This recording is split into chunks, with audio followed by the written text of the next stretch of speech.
ശിവചേട്ടാ, ഇപ്പോൾ ഒരു കലാകാരൻ്റെ എന്ന് പറഞ്ഞാൽ ഒരു കലയോട് മാത്രമല്ല സമൂഹത്തോടും അതിന് ഉത്തരവാദിത്വം ഉണ്ടെന്ന് പറയും. അപ്പോൾ എനിക്ക് സത്യം പറഞ്ഞാൽ ശിവചേട്ടനെ ഇഷ്ടപ്പെടാൻ ഒരു കാരണം എന്ന് വെച്ചാൽ കഴിഞ്ഞ വർഷം ഒരു റോഡിൽ ഇറങ്ങി ഇത് അത് ഭയങ്കരമായിട്ട് എനിക്ക് ഭയങ്കര ഇഷ്ടപ്പെട്ടു.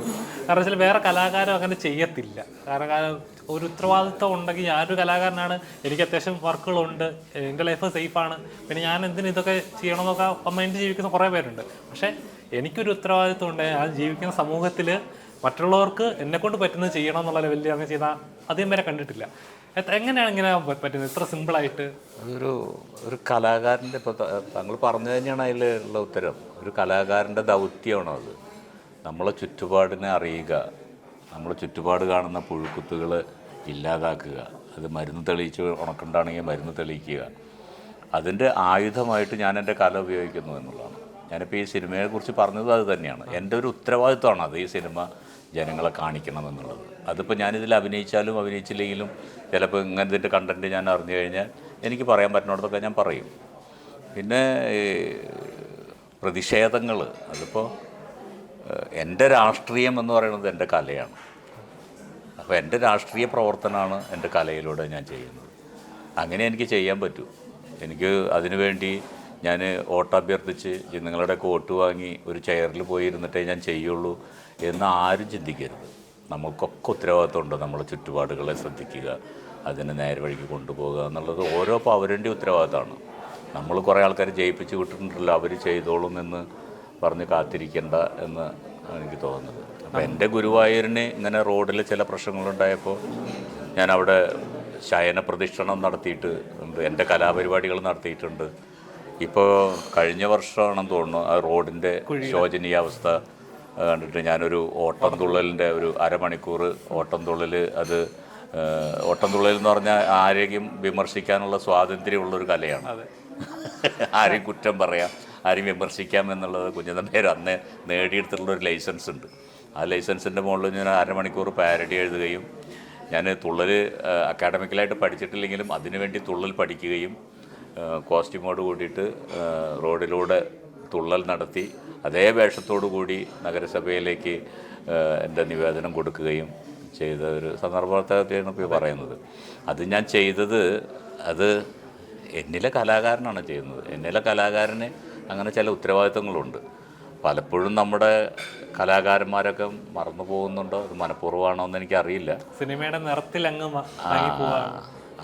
അവിടെ സിനിമ പരിവേഷം നാടക പരിവേഷം ഒന്നുമില്ലെന്ന്. പക്ഷേ പല സിനിമാ പ്രവർത്തകരും പുറത്തിറങ്ങാൻ പറ്റാത്തൊരവസ്ഥയുണ്ട്. അത് നിരന്തരം പുറത്തിറങ്ങിയ ഒരവസ്ഥ പോയി കിട്ടുന്നതാണ് എൻ്റെ ഒരു അനുഭവ സാക്ഷ്യം. ഞാൻ എൻ്റെ നാട്ടിൽ എപ്പോഴും ജനങ്ങളുടെ ഇടയിൽ ജീവിക്കുന്ന ഒരാളാണ്. അപ്പോൾ അതുകൊണ്ട് തന്നെ എനിക്ക് അവിടെ അങ്ങനെയുള്ള പ്രശ്നങ്ങൾ ഉണ്ടാവാറില്ല. അങ്ങനെ ആദ്യമായിട്ട് കാണുമ്പോൾ ഉണ്ടാകുന്ന ഒരു പ്രശ്നം, പിന്നെയും ഗുരുവായൂർ എത്തിച്ചേരുന്ന പുറത്തുനിന്ന് വരുന്നവർക്ക് ആ ഒരു ആകാംക്ഷ അല്ലെങ്കിൽ ആ ഒരു അതിശയം ഉണ്ടാകുന്നുണ്ടെങ്കിൽ എൻ്റെ നാട്ടിലെ ജനങ്ങൾക്ക് ഞാനൊരു മറഞ്ഞിരിക്കുന്നൊരു വ്യക്തിയല്ല, അവരുടെ ഇടയിലുള്ളൊരു വ്യക്തി തന്നെയാണ്. ഓരോ കലാകാരനും ചെയ്യണം. നമുക്ക് ചെയ്യണം എന്ന് പറഞ്ഞാൽ നമുക്ക് റോട്ടിലിറങ്ങി ചെയ്യാൻ പറ്റിയില്ല എന്ന് വരും, അതിന് അധികാരപ്പെട്ടവർ വേറെ ഉണ്ട്. അപ്പോൾ അവരെ കൊണ്ട് ചെയ്യിപ്പിക്കണം നമ്മൾ. അതിന് ഞാൻ ഉപയോഗിക്കുന്ന ആയുധം എന്ന് പറയുന്നത് എൻ്റെ നാടകവും എൻ്റെ കലയാണ്. അപ്പോൾ ഈ വയനാട്ടിലെ ദുരന്തത്തിൽ എനിക്ക് സഹായിക്കണം തോന്നി. എനിക്കൊന്നും ചെയ്യാനില്ല, ഒന്നും എടുത്ത് വിൽക്കാനില്ല, ഒന്നും സാമ്പത്തികം സ്റ്റോക്കില്ല, ബാലൻസ് ഇല്ല. അപ്പോൾ എനിക്ക് തോന്നിയതാണ്, ഞാനൊരു നാടകം കളിക്കും, ആൾക്കാരെ വിളിച്ചു കൂട്ടും, അവരെ കൊണ്ട് പൈസ ഇറക്കിപ്പിക്കും, ആ പൈസ കൊണ്ട് ഞാനൊരു വീട് വെച്ച് കൊടുക്കും എന്ന് ചിന്തിക്കുന്നിടത്ത് ഒരു കലാകാരൻ വിജയിച്ചു എന്നാണ് എൻ്റെ. തീർച്ചയായും നമ്മൾ കലാകാരൻ വിജയിക്കുന്നത് എപ്പോഴും സ്ക്രീനിലോ സ്റ്റേജിലോ അല്ല. കലാകാരൻ്റെ ചില ദൗത്യങ്ങളുണ്ടെന്ന്, അത് കലാകാരന് മാത്രമല്ല എല്ലാവർക്കും ഉണ്ട് ആ ദൗത്യങ്ങൾ. നിങ്ങളതൊക്കെ നിർവഹിക്കുന്നുമുണ്ട് ഒരു വഴിക്ക് അല്ലെങ്കിൽ മറ്റൊരു വഴിക്ക്. ഞാനൊരു കലാകാരൻ എൻ്റെ കല ആയുധമാക്കിയിട്ട് ചെയ്യുന്നു, അത്രയേ ഉള്ളൂ. ശരിക്കും പറഞ്ഞാൽ പണ്ടത്തെ സിനിമകളൊക്കെ നോക്കുമ്പോൾ സമൂഹത്തിൽ നടക്കുന്ന അനീതിയുടെ ഒരു പ്രതിനിധിയായിരുന്നു സിനിമ എന്ന് പറയുന്നത്. സമൂഹത്തിൽ ഒരു അനീതി നടന്നിട്ടുണ്ടെങ്കിൽ അതിനെ എടുത്തു കാണിക്കാൻ മടിയില്ലായിരുന്നു. കാണിച്ചു കഴിയുമ്പോൾ തന്നെ ലാൽസലാമൊക്കെ കാണുമ്പോൾ ഇപ്പോഴും ടി വി കാണുമ്പോൾ നമുക്കൊരു ഫീലിംഗ് ആണ് ആ പാട്ടുകൾ കേൾക്കുമ്പോൾ പോലും. അപ്പോൾ ഈ സമയത്ത് പോലും നമ്മൾ ചെയ്യുന്ന ഇപ്പോഴത്തെ സിനിമകളുടെ ഒരു ട്രാക്ക് ആയിരിക്കും കുറച്ചുകൂടെ മാസ് മസാല, കുറച്ചുകൂടെ ഫൈറ്റ്, കുറച്ചുകൂടെ കളറ്, ആ ഒരു എലമെൻറ്റ് മിസ് ചെയ്യുന്നുണ്ടോ തോന്നുന്നു? തീർച്ചയായിട്ടും ഉണ്ട്. ഇത് രണ്ട് തരത്തിലാണ്. ഒന്നത് ഇറക്കിയ കാശ് തിരിച്ചു പിടിക്കാൻ ഇന്ന ചേരുവകൾ നമ്മൾ പ്രതീക്ഷിക്കുന്നു എന്നുള്ളതാണ് അവരെ കൊണ്ട് ചെയ്യാൻ പ്രേരിപ്പിക്കുന്നത്. മറ്റൊന്ന് നമ്മളെ കൊണ്ട് കോരിത്തരിപ്പിക്കുന്ന, നമ്മുടെ രോമം എഴുന്നേറ്റ് നിൽക്കുന്ന രീതിയിലുള്ള സംഭാഷണങ്ങൾ. അത് നമ്മൾ പറയേണ്ടതാണ്. നമ്മൾ പറയേണ്ട കാര്യങ്ങൾ, നമ്മൾ ചെയ്യേണ്ട കാര്യങ്ങൾ നമുക്ക് ചെയ്യാനാവതില്ലാതെ, പല തടസ്സങ്ങളുണ്ടും ചെയ്യാൻ പറ്റാതെ ഒരു നായക പരിവേഷത്തിൽ നിന്നൊരാൾ ചെയ്യുകയും പറയുകയും ചെയ്യുമ്പോൾ നമ്മൾ അറിയാതെ എണീറ്റ് നിന്ന് കൈയടിച്ചു പോകും. അത് നമുക്ക് ചെയ്യാൻ പറ്റാത്തതുകൊണ്ടാണ് അത്. അതുപോലെ ഒരാളുണ്ടായിരുന്നെങ്കിൽ, അതെ അതെ ഉണ്ടായിരുന്നെങ്കിൽ എന്ന് നമ്മൾ അറിയാതെ എണീറ്റ് കൈയടിച്ചു പോകും.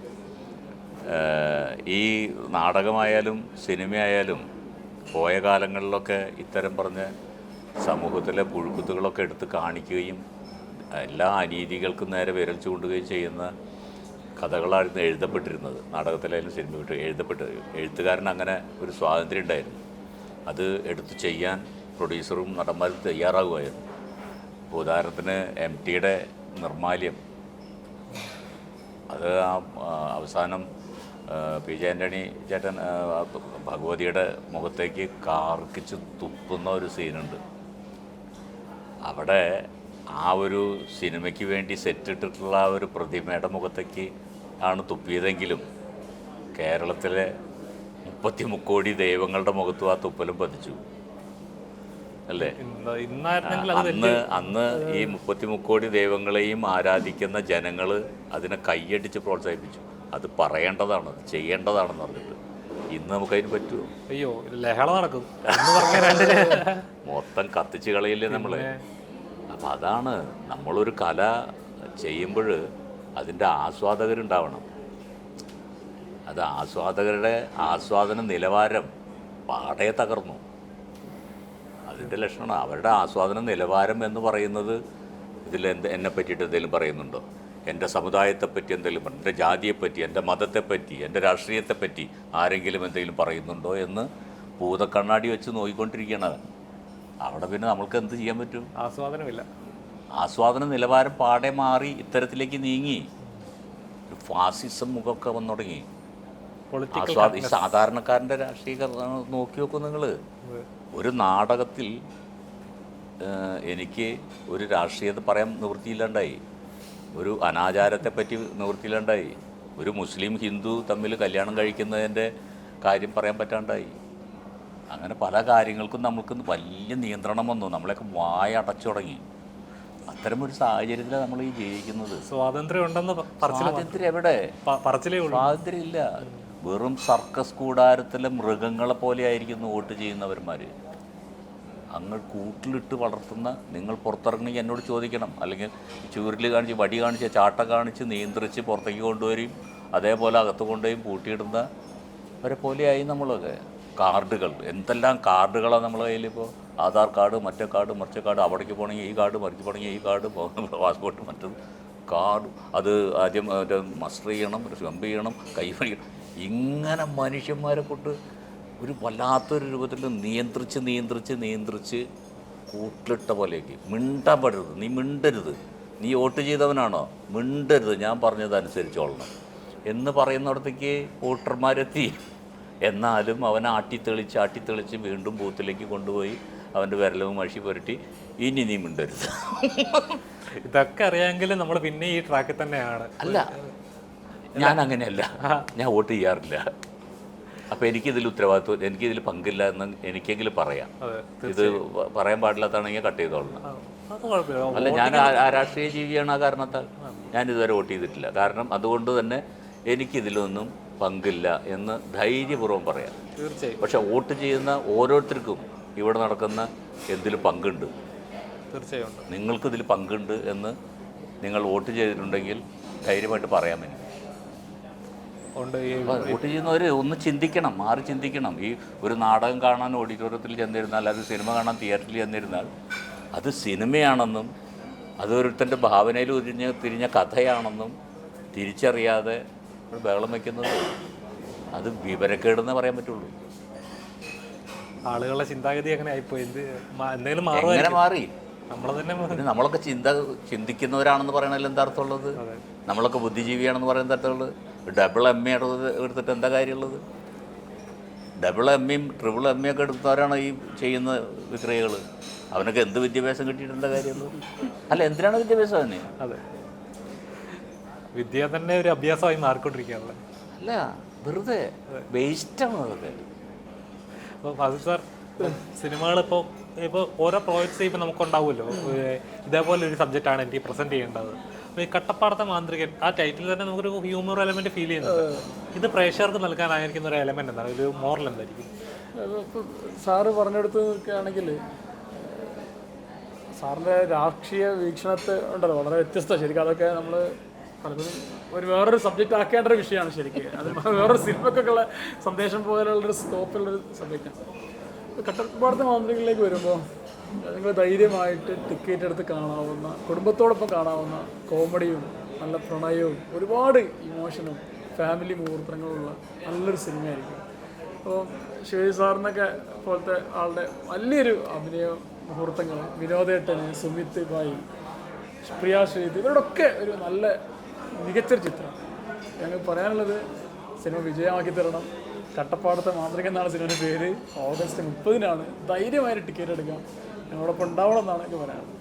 തീർച്ചയായും എല്ലാത്തരം ആളുകൾക്കും അന്ന് എൻജോയ് ചെയ്യാൻ പറ്റുന്ന നല്ലൊരു സിനിമയായി മാറട്ടെ. ഇനി ഒരുപാട് സിനിമകൾ നിങ്ങളെ കാണാൻ സാധിക്കട്ടെ. സാറിൻ്റെ കൂടെ ഒരുപാട് വർക്കുകൾ ഇനിയും ഇൻ്റർവ്യൂ ചെയ്യാൻ സാധിക്കട്ടെ ഞാനും ആഗ്രഹിക്കുന്നു. Thank you. ഇത്രയും സമയം ഞങ്ങൾക്ക് എടുത്തത് താങ്ക് യു സോ മച്ച്.